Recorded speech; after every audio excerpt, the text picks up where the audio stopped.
Redshift here, doing my part to shift perceptions out of the pink and into the red. Women will only get healthy female camaraderie back once they are re-enslaved.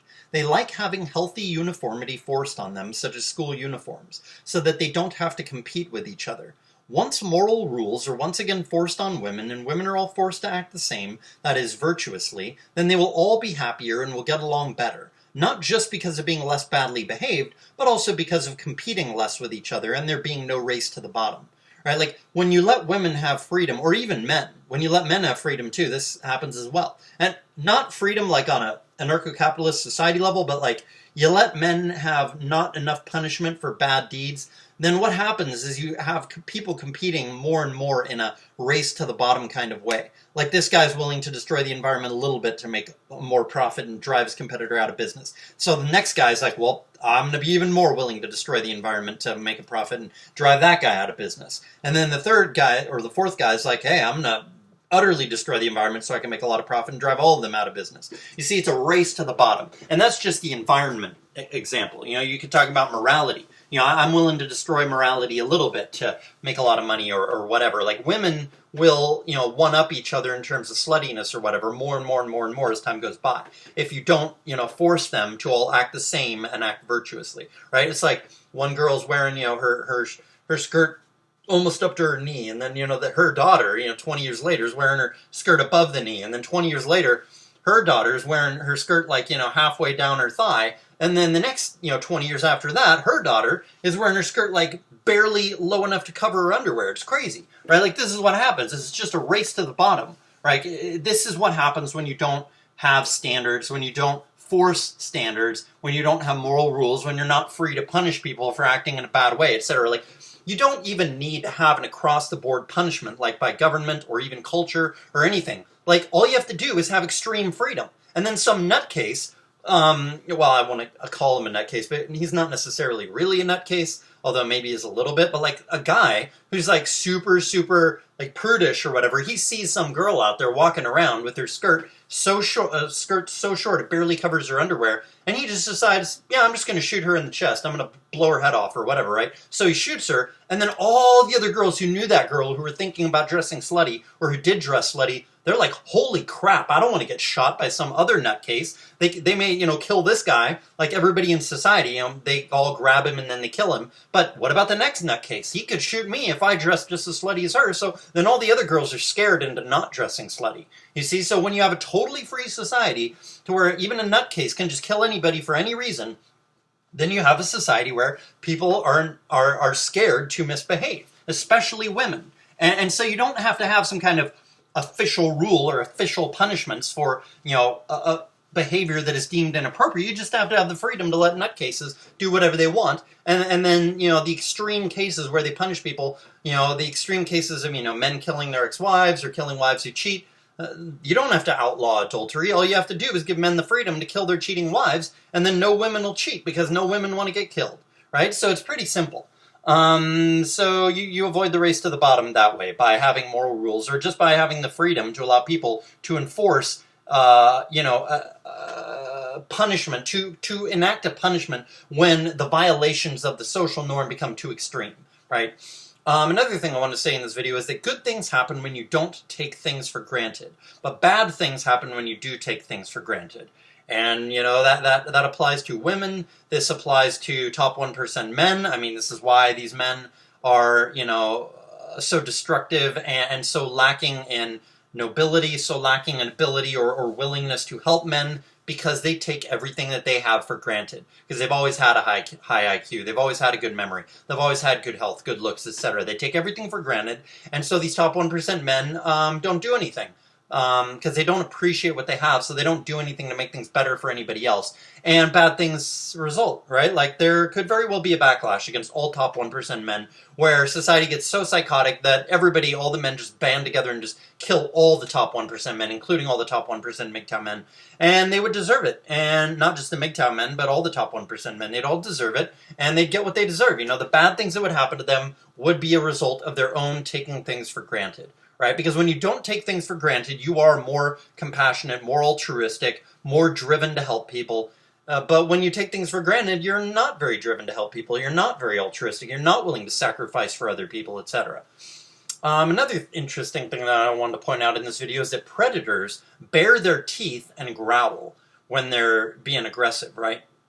When they're unhappy, they're like, "Arr," you know, like a dog, right? But human predators, they smile and threaten, or they smile and lie. Isn't it interesting that human predators are not much different than animal predators? They show their teeth too when they're being evil, right? They smile and threaten, or they smile and lie. Smiling is just the human equivalent of a predator, like a dog, you know, showing its teeth and growling, right? But instead of growling, humans lie, or they threaten with a smile on their face. You see, isn't it interesting that human predators are not very much different than animal predators? Thought that was pretty interesting. Another thing I want to say in this video is that if I were Global Man, I would be doing exactly what Zeitgeist Eater is doing. Because Global Man's like an expert in coding. So he could be helping Zeitgeist Eater. I don't know if he is or not. I can't say that he's not, because maybe he is. But if I were him, I would be helping Zeitgeist Eater. And if I were Alt MGTOW, I'd be joining a community like Pastor Dowell's, and or forming my own community that is very similar, but without the religious elements. Because Alt MGTOW, his brain is not set up in such a way that he said he tried to learn how to code, and he couldn't do it. It just wasn't his thing. He wasn't good at it. Okay, fair enough, but he could form a community, right? Like Pastor Dowell's, or that's similar, or he could join Pastor Dowell's and save a bunch of money, and then start his own commune like that, but without the religious elements. You know, he could do that. Yan Ling, if I were him, I'd be putting information on the MGTOW Mirror or elsewhere on the internet where it cannot be censored. I'd be putting chemistry information out on the internet to where it can't be censored. Information about how to use chemicals to make explosives out of household chemicals, so that people can fight when martial law is declared in the U.S. and it's finally time to try to overthrow the U.S. government, right? Like, why would someone not use their power to the fullest? Because by the time the crash or the martial law is declared or whatever, it's too late. Either we have the information and the power out there on how to fight back at that point, or we don't. That is way too late at that point to start learning how to make explosives and forming your own community and learning how to garden and all the rest of it. It's too late at that point. You're screwed. So either these guys start doing these things ahead of time, these guys with high IQs and great memories and charisma and everything else, savvy and money, either these guys start doing this kind of thing ahead of time, or it's going to be too late. They're not going to be able to do any good. They'll probably flee the country because they want to live a nice, comfortable life overseas, and then they'll be like, fuck America, it's too late. I'm not going to, stand and fight. I'm not going to be enslaved by the tyrannical U.S. government, which has suspended the Constitution, etc., right? Like, either they fight now, or they're just basically totally giving up on the country. And this is what I would be doing if I were them. If I were Global Man, I'd be coding. If I were Alt MGTOW, I'd be forming a commune or community like Pastor Dowell's. And if I were Yan Ling, I'd be putting information on the internet about, because he's got like a PhD in chemistry. So if I were him, I'd be putting information out on the internet that cannot be censored, where it cannot be censored, telling people how to make explosives and stuff. Because how else are we supposed to fight the U.S. government? I mean, they're talking about taking away assault weapons. They're talking about taking away our rifles. You can't fight the government if you don't have a rifle. You can't fight the government with a handgun, because there's not the sufficient precision to where you can fight and hold territory, because you got to be too close to someone to shoot them with a handgun. You have to have rifles, or else you can't hold the government at bay. You can't hold territory. So there's no way we can take back this country if these top people are not willing to do what is necessary to use their talents to the fullest to give us the power to fight the government when the time comes, because we have to do it ahead of time, or else it's going to be too late. Top 1% men have different abilities, different knowledge, etc. But the thing that is true across the board is that they all need to start doing a lot more than merely making YouTube videos. Another thing I want to say in this video is that men don't need women.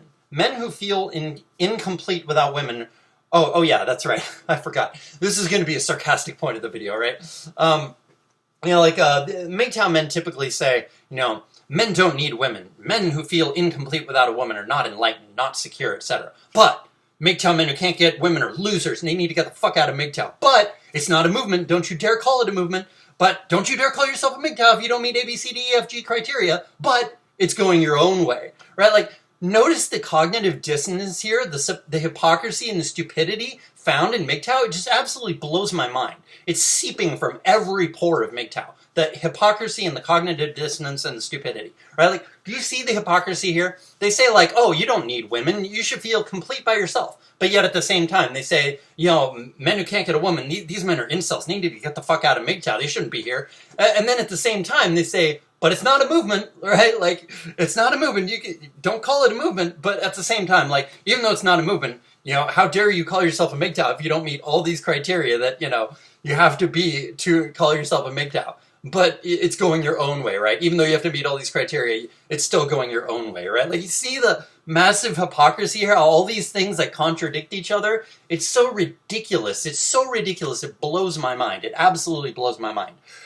Rage makes people blind, and that's probably a big part of why MGTOW is so self-contradictory and blind to these glaring contradictions. Incels are blind with rage at being unable to meet their sexual and biological needs to find love, have sex, have children, etc. And men who have been divorce raped are furious about being kept from their children, having their wealth stolen, their reputation smeared, etc. Other MGTOW men have deep-seated rage over having been deprived of the presence of their father growing up.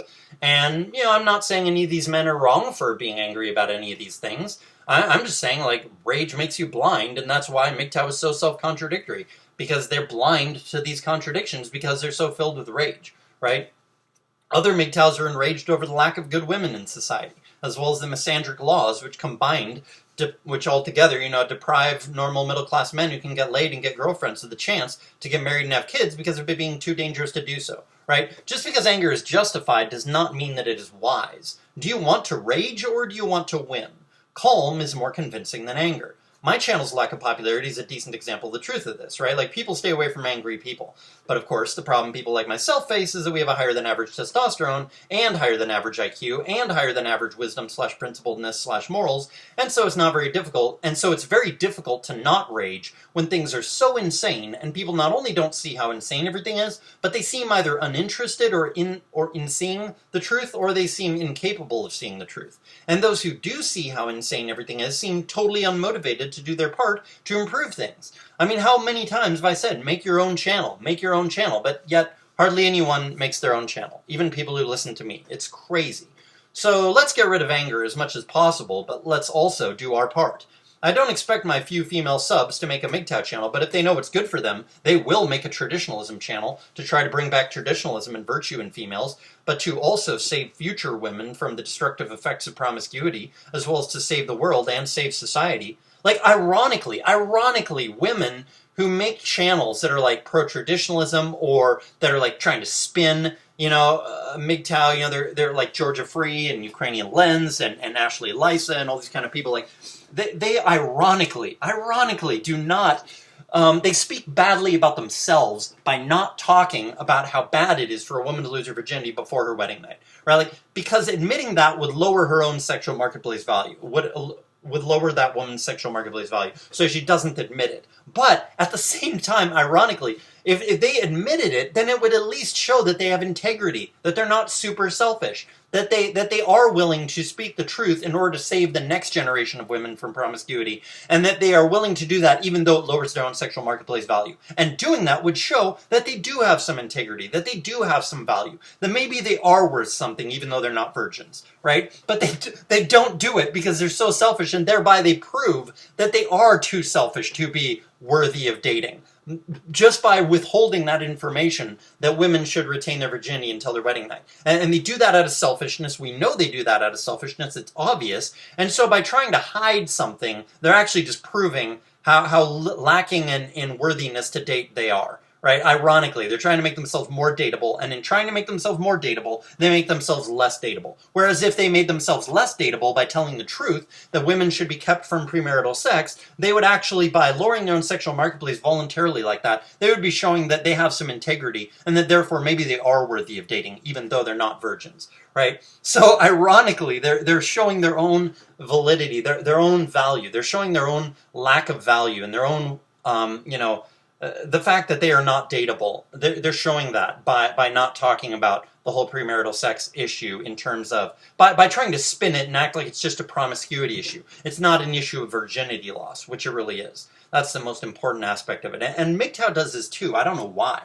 I don't know why MGTOW is ignoring the sexual imprinting pair bonding ability issue. They just talk about pair bonding as if it's just well, you lose 10% of your pair bonding with the first guy you sleep with, and then you lose another 10% with the second guy, and then you lose another 10% with the third guy, and you lose another 10% with the fourth guy, and then you just keep doing that until you've had sex with too many guys, and now you have no pair bonding ability, or almost none left. That's almost like what MGTOW men are acting like, but really that's not true at all. It's more like you lose 80 or 90% of your pair bonding ability with the first guy, and then you lose another 50% of the remaining 10% with the next guy, and then you lose another 50% of that remaining 5% with the next guy, and then there's hardly any pair bonding ability left after 2 or 3 guys, right? And even after one guy, there's almost hardly any pair bonding ability left. That is the truth. That is how it goes. That is how it works. But hardly any MGTOW men are talking about that, and almost no women are talking about it. And I understand why the women are not talking about it, but I don't understand why the MGTOW men are not talking about how this sexual imprinting pair bonding issue works. They're not admitting, most MGTOW men are not admitting that most women lose almost all their pair bonding ability with their first man. And even if they have a little pair bonding ability left after they break up with him, they don't have much. So this is really inexplicable to me why MGTOW men do not talk about that. But yeah, like I was saying, if women know what's good for them, including my female subs especially, they'll make a traditionalism channel of their own and start making videos trying to bring back traditionalism and virtue in females. But to also not just benefit themselves and their grandchildren, but also, to save, their, not just their daughters, but, younger women than them who they're not related to. They should want to save those women from the destructive effects of promiscuity, as well as they should want to save the world and save society. But I do expect all, and I do mean all, my male subscribers to make MGTOW channels of their own. Make a 5-minute video once a week. If you have no video ideas, then read an article from The Guardian or the Daily Mail. An article showing an example of atrocious female behavior, like Global Man does. I mean, how hard is that to do? That's super easy. Anybody could do that. So I really don't think there's any excuse for all my subscribers who watch my channel regularly to not do that, to not make their own channel, make a 5-minute video once a week, reading some article from The Guardian or the Daily Mail or some book that they read. I mean, how hard is that to do? It's not that hard. So it's not like I'm asking too much from the bottom 99% of MGTOW men. I'm not saying I'm a top 1% man. I'm just saying, you think you have less insight or less creativity or whatever than me. Okay, well then just find examples of atrocious female behavior and read those in videos. You don't have to be super insightful to make good videos. And even if your videos are mediocre, you're at least showing how many men are up in arms about this issue. And the more channels there are making videos, the harder it's going to be for YouTube to delete all of them off of YouTube. And plus, if each channel only reached 2 or 3 new women, this would be huge, right? If you only have 20 or 30 subscribers and 1 or 2 of them are a woman, and each of those women tell 1 or 2 other women about MGTOW because they discovered your channel, and then those women start discovering MGTOW channels and tell other women about them, and then more men learn about MGTOW, and then they make channels. It just snowballs. You know what I'm saying? It's like pay it forward. It just grows, and then it makes it really hard for YouTube to delete us all off of YouTube. Then we can say whatever we want, right? Because then women start, getting behind the idea of unlimited free speech, start realizing that if MGTOW is kicked off of YouTube, men will be even angrier, and women don't want that, that's for sure. So the more aggression, the more videos you make, etc., the better it is for everybody. Another thing I wanted to say in this video is that if we lived thousands or tens of thousands of years, if a lifespan was, 5,000 years or 50,000 years, then maybe men would have the time and life experience to become thoroughly disenchanted in romantic relationships and maybe even also in sex. But on the other hand, if we all lived longer, we might all become far wiser, far more polite, far more compassionate, etc. And thus we might still have romantic relationships, because romantic relationships are mostly about moral character. And so if we were all a lot more virtuous, then romantic relationships, and other relationships as well, would be a lot smoother, happier, and more productive. And thus a lot more people would want to be in romantic relationships, because romantic relationships would be much more worth it, because everybody would be more virtuous, more polite, more generous, etc. You see, it's lack of character that makes marriages implode, either on the woman's side or the man's side or on both their sides. What makes a marriage last is both people having good character. They're both generous, they're both kind, they're both hardworking, they're both patient, they're both restrained in many ways, what they say, what they look at, etc. So this is very much the case. So I think morality would perhaps increase if people lived a lot longer, and if that were the case, that would make relationships much more viable. And relationships being much more viable would mean that there would be more of them, probably, right? Even though people would definitely get more sick of them if we all lived much, much longer, right? But again, like the rewarding part of a relationship is the emotional connection. So sex and other things are going to get less boring if there's more love there, right? Like the more love there is there, the less boring it's going to be. I mean, it's still going to get more boring over time, but there's probably ways around that or whatever. I mean, I once had the idea that a book could be written, like a novel, about like some people who were immortal or super, super long lived, like lived thousands or tens of thousands of years. And it's like they would have a relationship where like they first start living together. I think I've mentioned this in a previous video, probably a year or two ago. They would like start living together, and then for maybe a few hundred years or something, they'd live together, and then they'd spend a period apart, like a year or a decade, and then they get together for another 100 years, and then they'd spend like 50 years apart, and then they'd get together for 50 years, and then they'd spend a century apart, and then they'd get together and live together for 30 years, and then they'd live even longer apart. Like the period of time that they would stay together would get shorter and shorter, and the period of time they would spend apart would get longer and longer and longer, but they'd still always keep coming back to each other, right? So this could be how relationships could be in the future after physical immortality is attained, which it probably eventually will be. I don't know how long it'll take, 200 years, 1,000 years, 5,000 years. I have no idea how long it'll take before physical immortality is achieved, but I think it will eventually happen, assuming humanity survives and doesn't kill itself through its own stupidity. I mean, look, just imagine if the whole universe could be the case, that the universe is absolutely littered with planets that had life on them, that those species were foolish, like we're being, and they ended up killing themselves, right? Like either through war or meltdowns of nuclear power plants or whatever, right? Like a bunch of species all over the planet it could be the case that they all 99% of the planet's life on them made themselves go extinct. And it's only, 1% of planets' life on them that actually survive and make it to the stars and become evolved and civilized and overcome war and overcome inequality and all the rest of it, right? Like, that could very well be the case. I mean, just because we've developed life on this planet, advanced intelligent life, does not mean we have any kind of guarantee of surviving as a species. No kind of guarantee at all. I mean, like I said, who knows? There could be like gods or super advanced species out there monitoring us right now, assuming that there's a 99% chance that we're going to go extinct, and they're not intervening or anything because they think 99% chance,